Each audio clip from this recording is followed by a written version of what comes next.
দাও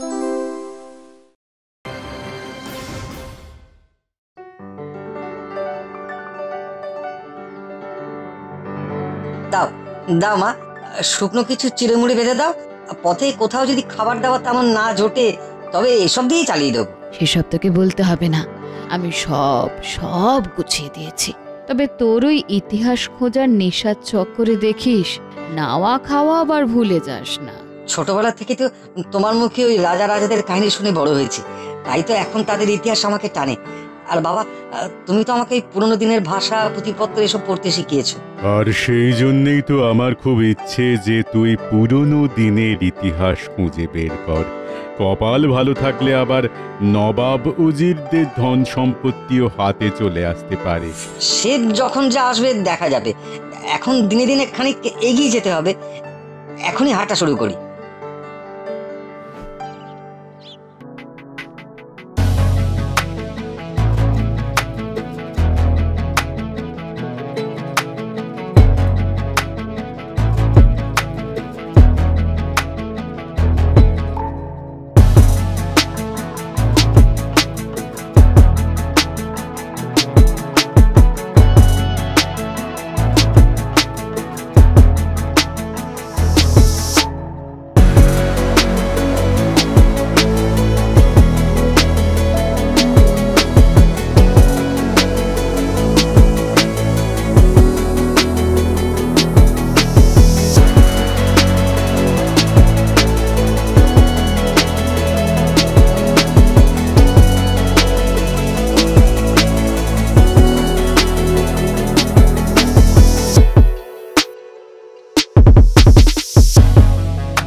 কিন্তু এই গুহা তো প্রাকৃতিক নয়, পাহাড় ভেঙে বানানো, মানুষের হাতে তৈরি মনে হচ্ছে। এই যে এলাকায় নতুন মনে হচ্ছে, তা এত জায়গা থাকতে এখানে ঘুরঘুর করছো কেন? আমি এ গ্রামের মোড়ল, তাই আমার সাথে চালাকি না করে তোমার মতলবটা খুলে বলো দেখি। ও, তাহলে তো ভালোই হলো। না না, আমার আমার মতলব তেমন কিছু নয়। আমি খালি জানতে চাই এই পাহাড় আর এখানকার ওই গুহার ইতিহাস। আমার নাম ইতিহাস জানার ভারী শখ। বটে, তবে শোনো, বৈভর পর্বতের পাদদেশে ওই গুহা নাকি তৈরি করেছিলেন ভৈরদেব নামে এক সন্ন্যাসী। তার সঙ্গে নাকি সম্রাট অশোকের ভালো মতো চেনা জানা ছিল।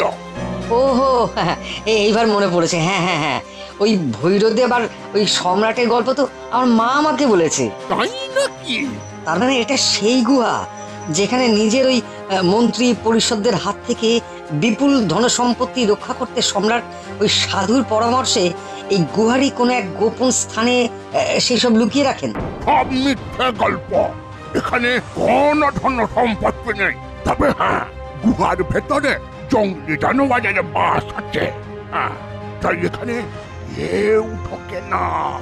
ভালো চাও তো তুমিও এখান থেকে চলে যাও।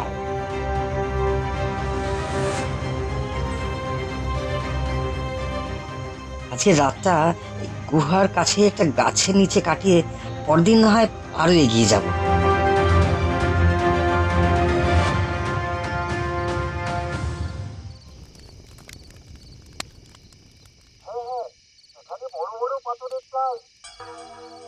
কিরকম যেন একটা শব্দ পেলাম, কারা যেন নিচু গলায় কথা বলছে। ধুস, মাঝখান থেকে ওই মাঝরাতে কাঁচা ঘুমটাই ভেঙে গেল। না না, তো ফাঁকা আওয়াজ নয়, ওই তো গুহার ভেতর থেকে যেন হালকা আলো বেরিয়ে আসছে। বেশ কয়েকটা ছায়া মূর্তি দেখছি। না না, আর বেশি কাছে যাওয়া যাবে না। বেশ বুঝতে পারছি কোথাও কিছু একটা গন্ডগোল আছে, তবে আজ নয়, আমি কালই ওই গুহার মধ্যে ঢুকে দেখবো কি আছে ওর ভেতরে।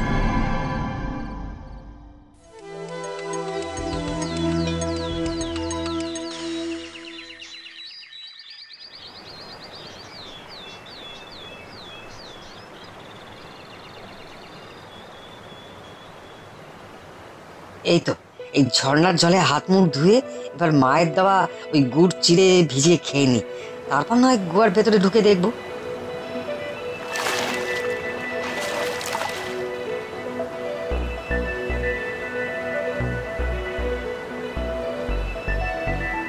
আরে এ কি, তুমি আবার এখানে কোথা থেকে এলে বুড়ো দাদা? আমি তো ভেবেছিলাম এখানে আমি ছাড়া আর কেউ নেই। আমার কি আর থাকার কোনো ঠিক আছে রে ভাই? যেখানে যেতে ইচ্ছে করে যাই, যেখানে দুটো খেতে পাই খাই। তোমাকে দেখে মনে হচ্ছে অনেকক্ষণ পেটে কিছু পড়েনি। এসো, আমার কাছে যা আছে ভাগ করে খাই, এসো।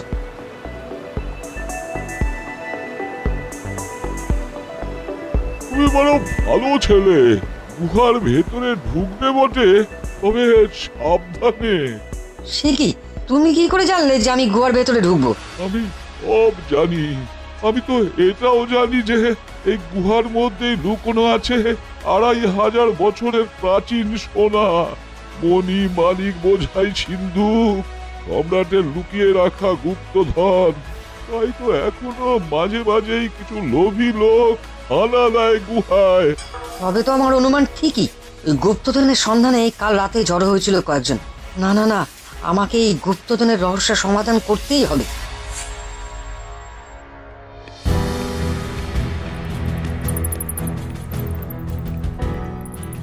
গুহার ভেতরে ঢুকতে তো তেমন একটা সমস্যা হলো না, তবে বেশ অনেকটাই ভেতরে ঢুকে গেছি। কই, এখন তো তেমন কিছু দেখতে পেলাম না। আরে আরে, ওটা কি? এই যে দেখছি গুহার দেওয়ালে ওই দরজার মতো কি একটা কাঠামো, তার পাশে ওই আশ্চর্য অজানা ভাষায় লেখা রয়েছে কিছু কথা। গুহার দেওয়ালে দরজার পাশে অজানা ভাষায় লেখা সেই লিপি পড়তে পারলে হাতের মুঠে চলে আসবে সম্রাট অশোকের সেই লুকোনো রত্ন ভাণ্ডার। এবারে দেওয়ালে লেখা লিপি আমি কাগজে লিখে নিই ঝটপট। বাবার কাছে শেখা বিদ্যা কাজে লাগালে এই লিপিও আমি ঠিক উদ্ধার করে ফেলবো। তবে যা করার আমাকে খুব তাড়াতাড়ি করতে হবে, আর আর ওই সাবধানে করতে হবে, নাহলে ওই যারা রাত বিরেতে গুহায় ঢুকছে তারা খবর পেলে সব লুট করে নেবে।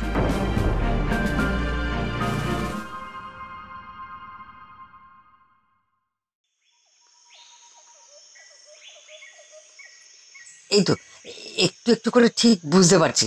হ্যাঁ, বাবা তো এইভাবেই পড়তে শিখিয়েছিল। কিরে ভাই, লেখাপড়া করে কিছু উদ্ধার করা গেল নাকি? বাকি সবার মতো তুইও অন্ধকার হাততে পারছিস? তোমাকে আর কি বলবো, তুমি তো সবই জানো।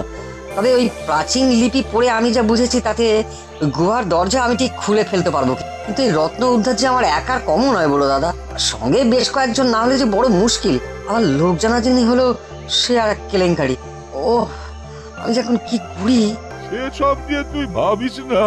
গ্রামের একদল রাখাল ছেলে পাহাড়ের ওপাশে গরু চড়াচ্ছে, যা ওদের সাহায্য নে।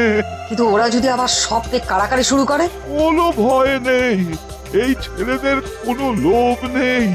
তবে হ্যাঁ, গ্রামের পাকা মাথা যাদের তারা খোঁজাখুঁজি কম করেনি, কিন্তু সেই কুবেরের ঐশ্বর্যের খোঁজ পায়নি কেউ।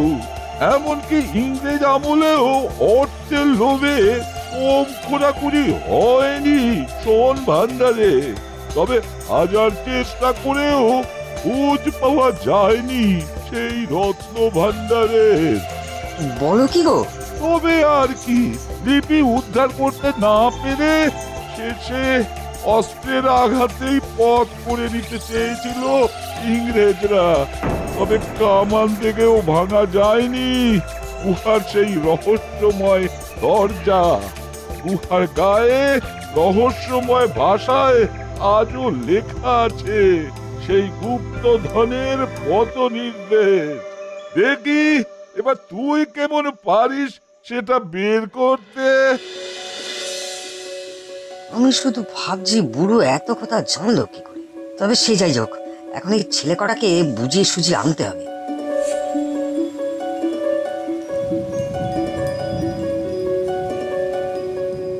আয় আয়, চলে আয় চলে আয় চলে আয় সব। দেখিস সাবধানে, আমার পেছন পেছন আয় আয়। এই রাস্তা তো আমাদের চেনা, তবে বেশি ভেতরে যাইনি কখনো। ওই রোদ জল থেকে বাঁচতে মাঝে মাঝে ঢুকে বসেছি কিছুক্ষণ, এই আর কি। তবে এবার কিন্তু একটু কাঠখড় ফোড়াতে হবে। বাবার এই চেনানো লিপি উদ্ধার করে যা বুঝলাম তাতে লেখা আছে দরজাটা ঠাপানোর ফাঁদ, ছাদ ধরে 10 হাত, যেদিকে জলের ঝাট, 8খানা পাথরের গাঁট, খুলে ফেলো ঠিকঠাক, আমার খাজনা পাক। এ তুমি কিসব বলছো গো দাদা? আমাদের তো সব মাথার উপর দিয়ে পেরিয়ে যাচ্ছে। কিন্তু আমার কাছে সবটাই পরিষ্কার। এখান থেকে 10 হাত ওই জলের ঝাট মানে ঝর্ণার দিকে গুয়ার ছাদ ধরে গেলে 8খানা পাথরের চাই পাবো। সেই মতো পাথর সরিয়ে ফেলতে পারলেই খুলজা সিম সিম। এই তো আমি গুনছি। 1 2 3।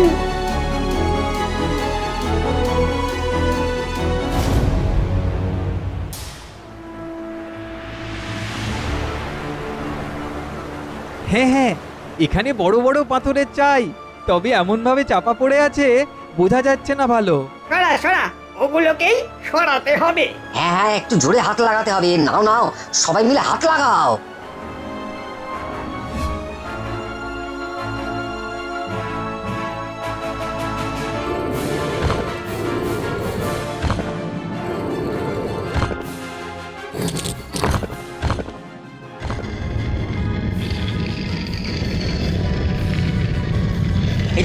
এই তো খুলে যাচ্ছে।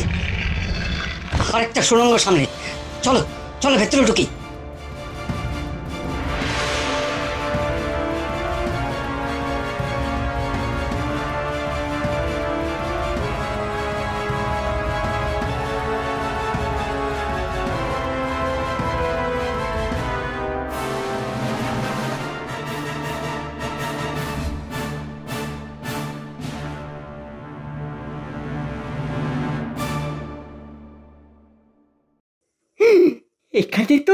এখানে তো অনেক মোহর।